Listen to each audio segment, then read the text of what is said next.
Salut la team, bienvenue sur la chaîne, c'est Vince. Ce soir, on va parler un peu de web, du futur du web et de pourquoi est-ce que moi aujourd'hui dans mon apprentissage j'ai envie de miser sur la 3D et sur surtout Three.js et la 3D dans le web. Et voilà, c'était des sujets que j'avais envie d'aborder.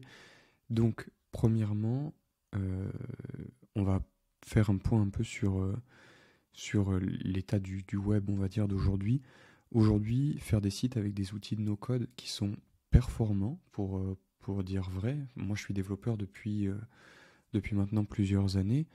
Donc, je sais coder, mais je sais aussi regarder les outils. Et dans la communauté des devs, en général, les outils de no-code, c'est pas hyper apprécié.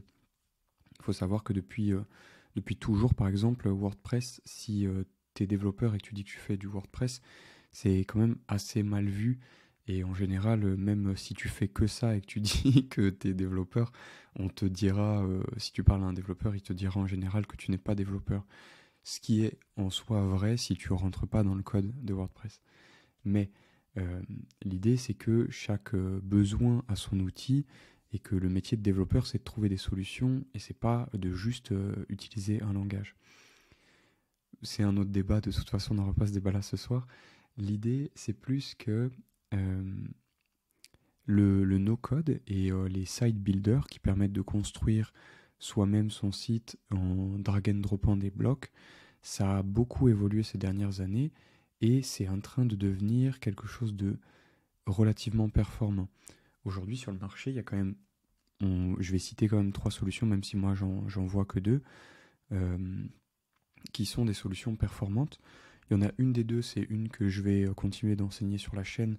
J'ai fait une vidéo, je sais pas si ça se trouve, je la linkerai, j'ai jamais fait encore, mais je mettrai peut-être une vidéo dans un coin qui montre comment installer WordPress avec Elementor pour commencer à faire des sites en local. Mais aujourd'hui, voilà, il y a Elementor qui permet de construire des sites avec un builder. Donc ça veut dire que voilà, on prend des éléments comme ça, on les fout dans une espèce d'éditeur et ça nous permet de construire notre site.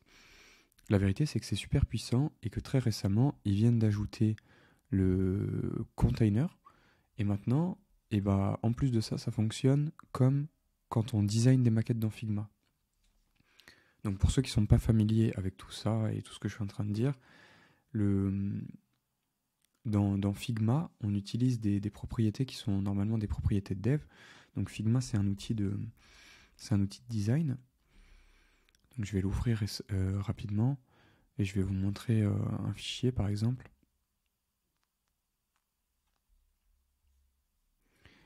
Voilà, dans Figma, on a ce genre de truc et ça s'appelle, c'est la même chose qu'en A.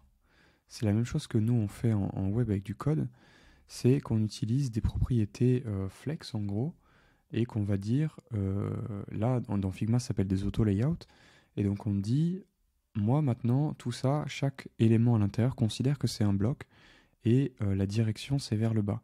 Mais on peut changer la direction et les mettre en ligne. Et donc tout ça, c'est des propriétés qu'on peut régler. Et maintenant, Elementor c'est aligné avec Figma et c'est aussi comme ça qu'Elementor fonctionne. Donc ça veut dire qu'on peut très facilement prendre des éléments, les glisser dans une page et dire je veux que tu me les alignes en colonne, je veux que tu les mettes les uns après les autres, etc. Je veux gérer les espacements, je veux qu'il y ait tant de marge en haut et tant de marge en bas. Tout ça, c'est des choses qui marchent super bien maintenant et qui permettent de sortir un code qui est un peu plus propre que ce qui sortait jusqu'à maintenant de Elementor, qui était du code qui était quand même un peu plus dégueulasse que quelqu'un, enfin pas un peu plus, qui était beaucoup plus dégueulasse que le code qu'un développeur vous aurait fourni en faisant votre site internet, mais c'est quand même quelque chose qui marche, quoi. En soi, il y a beaucoup de gens qui ont un site Elementor et il y a beaucoup plus de marques qu'on pourrait croire qui ont commencé avec ce genre de solution et qui ont été très loin avec. Donc Elementor, c'est une première solution qui permet de faire du building avec des blocs. Mais maintenant, en plus de ça, avec Elementor, il y a aussi des Elementor kits. Donc en gros, on peut trouver sur Envato des template kits. Donc je vais vous en montrer un au hasard juste pour vous donner une idée. Voilà, donc ça c'est un kit de site, c'est un kit d'éléments de site qui permet d'avoir plusieurs pages pour un site, imaginons. Donc ils vont vous avoir designé plusieurs pages et plusieurs blocs. Donc ça on peut considérer que c'est un bloc. Ça ici c'est un bloc aussi. Celui-ci, celui-ci, etc. Vous avez compris l'idée. Un bloc de pricing, tout ça. Et donc moi ce que je peux faire c'est importer tout ça dans mon site et absolument tout modifier. Je peux changer tous les contenus, je peux changer l'ordre des sections, je peux changer la typographie si elle me plaît pas, je peux changer les couleurs, je peux tout changer. Et des template kits, ça coûte potentiellement entre 50 et 100 euros. Et un site internet, au minimum, si vous le vendez correctement, ça vaut 1500 euros. Donc moi, c'est ce que j'apprenais à mes étudiants quand je donnais cours, c'est cette notion de, voilà, la plupart des gens ne savent pas utiliser ces trucs-là et prennent pas le temps de l'apprendre. Et en vérité, quand on cherche des clients et qu'on en trouve, a priori, on peut vendre des sites qu'avec l'habitude, on est capable de faire très très rapidement avec ce genre de truc. Mais donc, pose un nouveau problème qui est, et c'est donc le problème dont on va parler après un petit peu plus tard dans la vidéo, c'est que moi, je suis capable d'apprendre à peu près n'importe qui en 1 semaine ou 2 semaines à faire un site internet. Donc, c'est que c'est pas quelque chose de très compliqué à apprendre, il commence à y avoir beaucoup de gens qui sont capables avec ce genre d'outils de faire des sites internet, et donc le niveau moyen d'un site internet, il a beaucoup augmenté.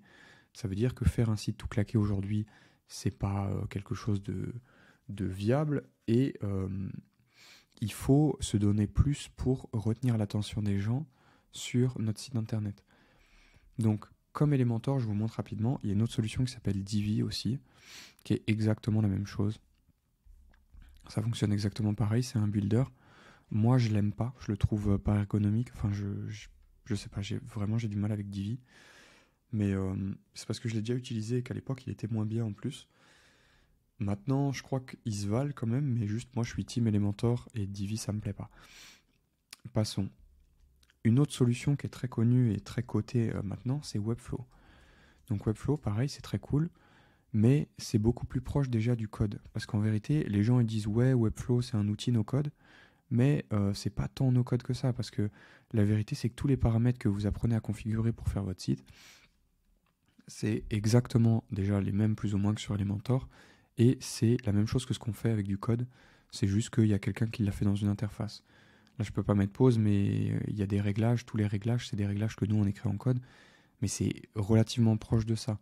C'est juste que là il y a une interface graphique, mais c'est pour moi un outil qui est quand même déjà qui a un peu plus de niveau. Maintenant ce qui est très cool avec Webflow, c'est pareil, c'est qu'ils ont dans ressources ici, tac, ils ont des cours pour apprendre à utiliser leur solution. Je sais plus, normalement il y a Webflow Academy, tac, Webflow University. Voilà, ici on peut apprendre à faire des sites internet complets en utilisant la solution Webflow. Webflow, le problème c'est que dès qu'on veut des trucs un petit peu complexes, une base de données, etc., pour sauvegarder des produits, des articles, des choses comme ça, c'est payant. Et je trouve pas ça ouf. Alors qu'avec Elementor, on peut aller super loin et sans avoir à débourser vraiment beaucoup d'argent, quoi. J'avais regardé à niveau pricing, c'était beaucoup plus haut. Donc ça, par exemple, je voulais donner un exemple. Voilà, Nicolas Dufaux, c'était un de mes étudiants.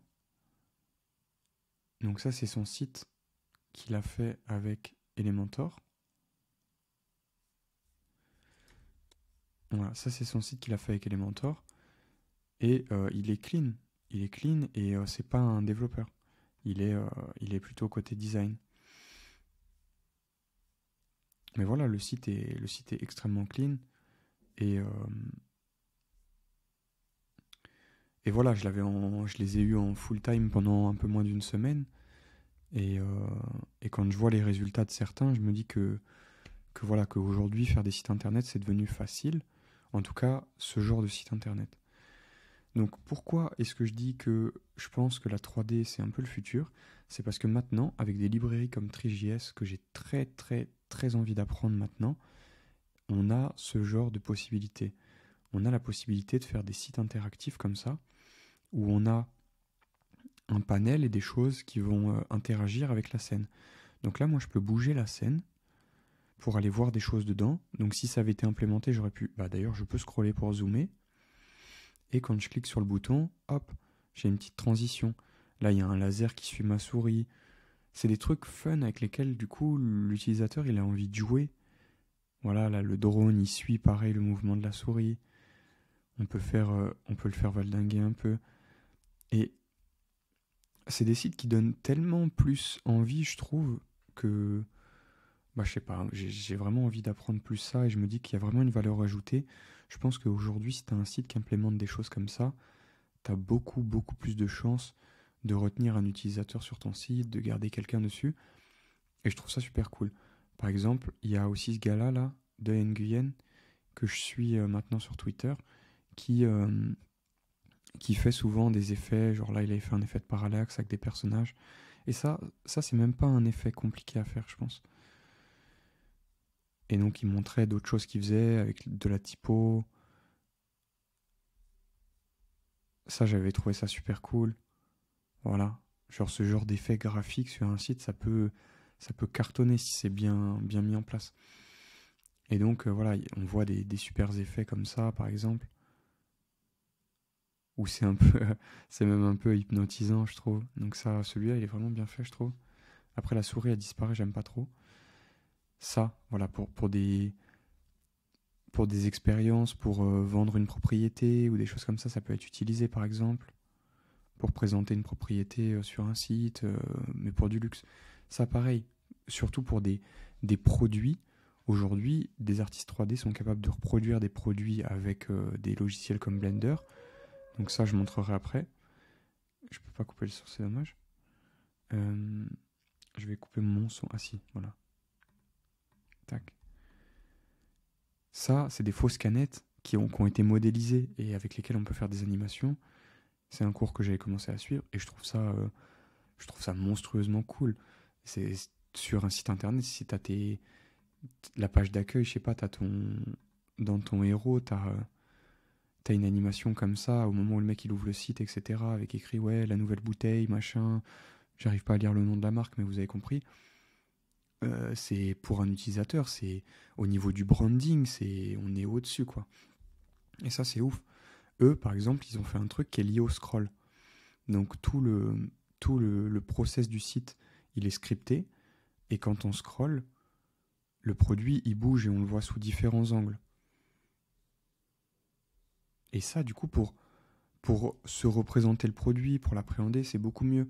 Pareil, pour des sites de vêtements, aujourd'hui, je sais qu'il commence à y avoir quelques sites qui font en sorte qu'on puisse prendre la basket et la faire tourner dans l'espace pour regarder à quoi elle ressemble dans tous les sens, etc.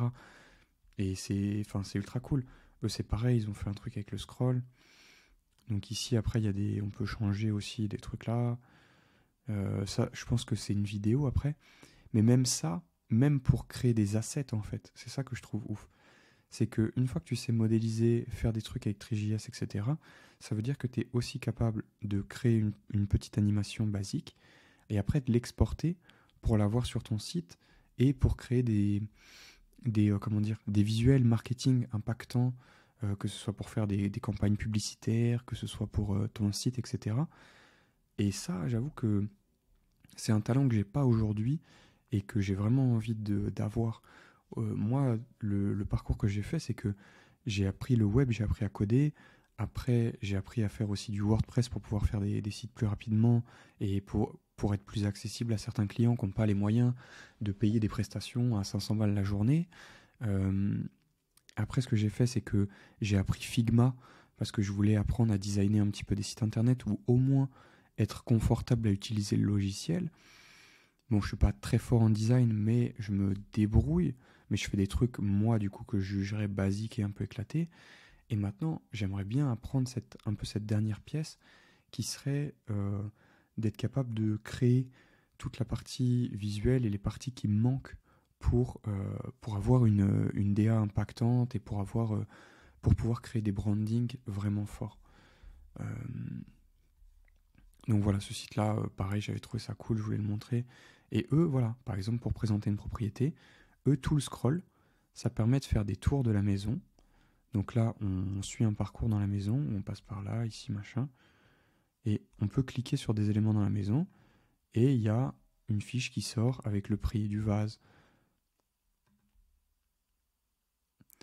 Là, c'est pas ultra poussé, mais ça a un truc, quoi. Je trouve que ça a plus d'attrait et j'ai plus envie de rester sur le site et d'aller voir un peu ce qu'il y a d'autre que si c'était une vieille photo avec des points dessus, quoi. Donc voilà, très cool. Moi, ce soir, je voulais partager un peu cette réflexion-là que j'avais autour de ça. Euh, je pense que d'ici d'ici maximum la semaine prochaine, je vais acheter ce cours-là et je vais le commencer et je pense que je ferai des retours au fur et à mesure de ce que j'arrive à faire avec. En tout cas, je pense que ça me ferait kiffer de voir ce qu'on peut en faire et où est-ce que ça amène. D'autres ressources que j'ai à vous donner, c'est CG Boost. Si la 3D c'est quelque chose qui vous intéresse, comme moi, il y a dans les cours ici, il y a ce cours-là qui est un premier pied dans la 3D et dans Blender qui est gratuit. Donc ça c'est une très très bonne ressource. C'est en anglais toujours. La plupart des ressources que je partage souvent, j'avoue, elles sont en anglais. Il y a cette ressource-là donc. Sur, sur Skillshare, moi je suis, et j'aime beaucoup d'ailleurs sa chaîne YouTube, Smith. Donc ici vous avez les vidéos de Smith qui montre comment faire voilà, des animations de produits. Donc ça c'est pareil, c'est juste de l'or, cette ressource-là. Lui ses cours ils sont assez ouf. Et donc après, il y a ça, moi j'avais commencé à faire ça, mais ça c'est plus pour sculpter. Là moi je vais certainement reprendre le Launchpad qui permet d'aller un peu plus profondément dans Blender et d'apprendre à utiliser un peu toutes les fonctionnalités. Et après, bah, si vous voulez apprendre Three.js pour le web, je pense que ça c'est un des meilleurs cours qui a été fait. Donc voilà, moi je pense que je vais me diriger vers ce cours-là très rapidement pour, euh, pour apprendre un peu cette partie-là. Voilà, je vous laisse avec ça pour aujourd'hui. Demain, on parlera d'autre chose, d'un truc qui n'a aucun rapport. Je pense que demain, on va parler plutôt un peu de développement personnel ou d'habitudes qui font du bien et de résilience. Voilà. Au début, j'avais prévu de parler un peu de douche froide et tout ça, mais du coup, ce sera plutôt dans une autre vidéo. Ce soir, étonnamment, je ne savais pas exactement de quoi j'allais parler, mais ça, c'est un sujet qui me trottait dans la tête depuis un moment, et voilà. Donc voilà, je vous dis à bientôt dans une autre vidéo. Ciao.